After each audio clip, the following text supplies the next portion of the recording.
So the Final Fantasy VII Ever Crisis Cross Final Fantasy VI event has officially kicked off, and it's shaping up to be a very interesting story. So we're going to take a look at that first part of the story and break things down. So if any of that sounds cool to you, feel free to click the like button. And if you're new here and you want to stick around and help support the channel, you can subscribe. And as always, leave your thoughts in the comments down below on what we discuss in today's video.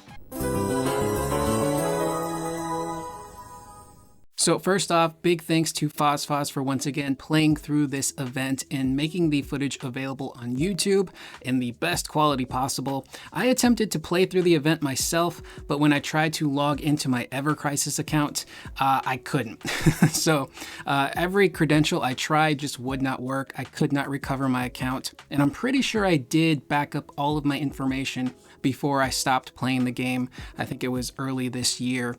So either my credentials are wrong or my Ever Crisis account is just gone now. So I got to figure that out so that way I can actually try to get in there and experience these events for myself. But as usual, in the description, I will leave a link to FozFoz's channel so you guys can go over there and subscribe and stay up to date with all things Ever Crisis. And I'll leave a link to the full video that they have uploaded as well, so you can actually watch the event in full without me blabbering over it and hear some really wonderful music, some remastered Final Fantasy VI music at that. And from my understanding, the music comes from the Pixel remasters. So if you've played those, you will have already heard these songs, but hearing updated, beautiful versions of the 6 soundtrack is always welcome. And like I mentioned in previous videos, my memory of Final Fantasy VI is terrible. It's like that horse meme where it starts off really beautiful and then it just gets progressively worse and worse as the person tries to draw it.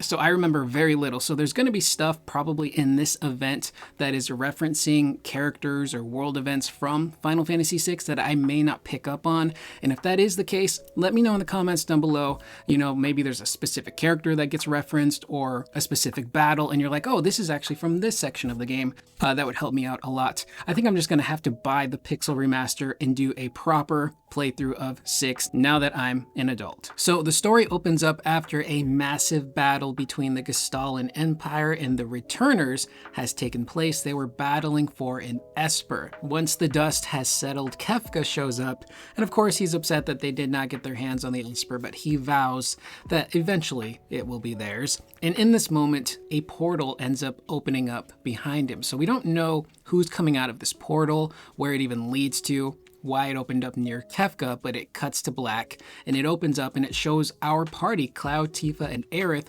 lying down in a field of snow, completely unconscious. It is in this moment one of the Returners shows up and notices that Cloud is wearing gear that looks a lot like Locke's gear. So he figures maybe these people know Locke, maybe they have some sort of connection to other characters. So he rescues all 3 of them and brings them back to the Returners base in Narshe. It's at this moment that Cloud wakes up, and he still does actually have some of his memories from his previous world that he was in, which is the original world, I assume, of FF7.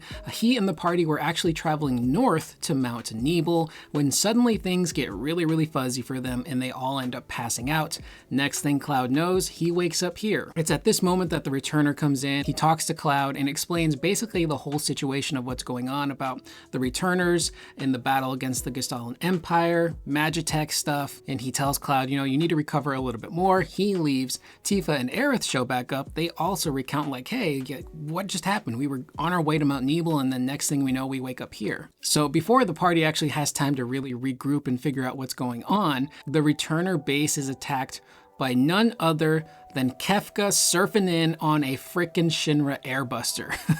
Probably one of the craziest images I've ever seen in my life. Didn't think I'd ever expect to see Kefka surfing on an airbuster, but he takes out a bunch of Returners, and the Returner that saved Cloud is the only one left. And he's telling Cloud and the party, look, you guys gotta get out of here, save yourself. And Cloud is like, no, we're gonna stay, we're gonna fight, you get out of here. And there's this really cute moment for the Returner where he's like, man, not only is he wearing, you know, clothing that's very similar to Locke, he himself reminds me of Locke because that is something that Locke would have done for him as well. Basically putting themselves in the line of fire and protecting them and ensuring that, you know, they're able to get away and stay safe. So the battle happens, the party destroys the Shinra Airbuster, and they realize, hang on, this is Shinra technology that we just fought. How did that get here? What's going on? And at this moment, while they're discussing all of this, Kefka is like, who the heck are you guys? And he realizes, okay, they're not wearing regular clothing, so maybe they're Magitech Knights. So he tries to get them to help him, calls them idiots.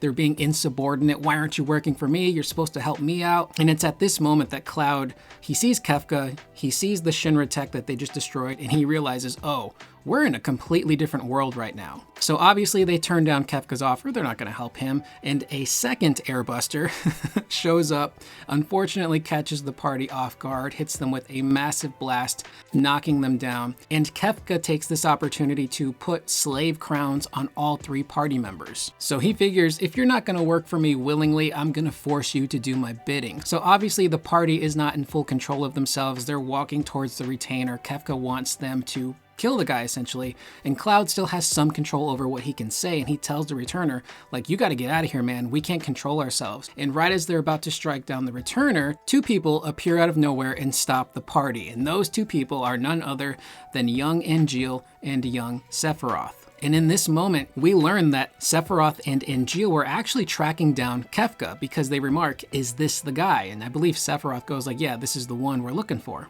So in this moment, Kefka takes the opportunity to bring out a third Airbuster, which Sephiroth and Angeal destroy with no problem. And they even joke to Kefka like, look man, we're soldiers, fighting these types of things is kind of a cakewalk for us, you know?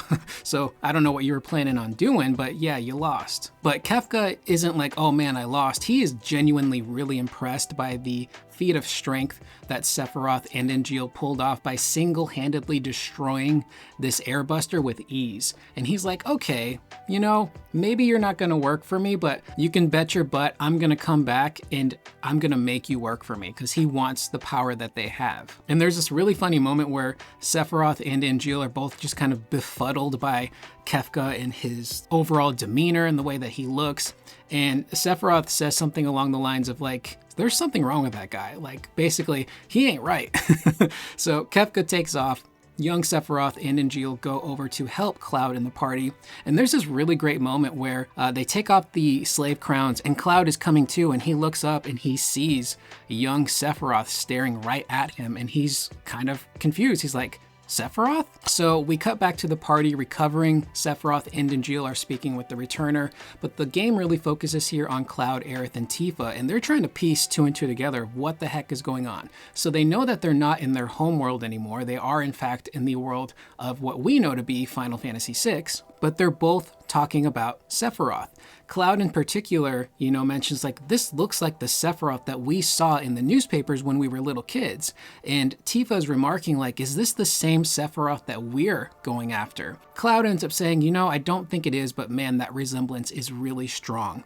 And there is this little cute moment for Aerith where she's like, yeah, and I think I've seen his partner before, referencing Angeal, which I think is like a cute little nod to Crisis Core, because obviously Crisis Core focused a lot on Zack and Angeal and Aerith, Genesis, Sephiroth, all that stuff. So I really appreciated that little nod. So once Angeal and Sephiroth regroup with Cloud in the party, they all realize, yeah, we are in a completely different world and we need to find a way to get back to our home world. And to the party's surprise, Angeal and Sephiroth have already found a way to leave this world and go back home. And this is information that has been given to them by an old man. They don't say who the old man is. They don't say his name or how they met him. They just said, yeah, this old man, he told us how we can leave and get home. So I'm assuming that old man is a very important character from Final Fantasy VI that I do not remember. So again, please, in the comments down below, help give me a refresher course of who you guys think this old man that helped Sephiroth and Angeal actually is. And this brings this specific chapter to a close. So nothing too crazy really happened within the story so far. It really feels more like a setup chapter.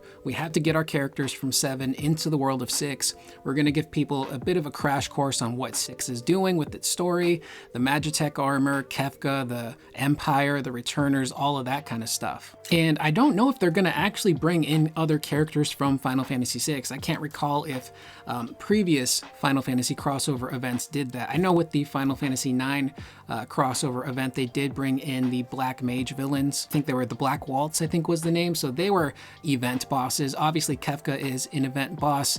The Airbuster Magitech combo is a boss. But I don't know if they would go as far as to bring in a Terra or a Locke, or if it's just strictly going to be clothing. I think the furthest we might get is whoever the character that Sephiroth and Angeal communicated with.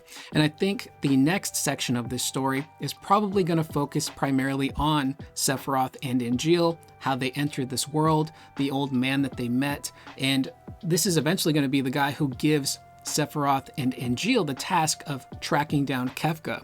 Why does he need them to track down Kefka? We don't know. Maybe Kefka is the link that can help them get home.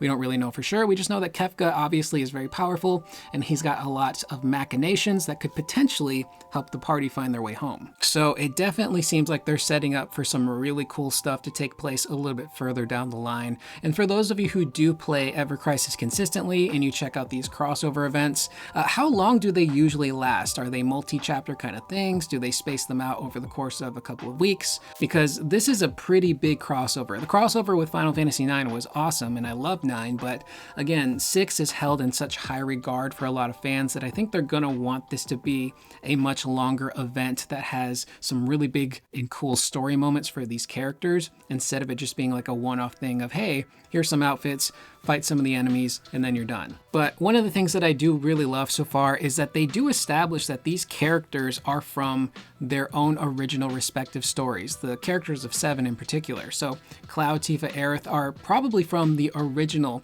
Final Fantasy VII on PlayStation. They're on their journey to get Sephiroth, they're going to Mount Nebel, and then that's when they get teleported to the land of Final Fantasy VI.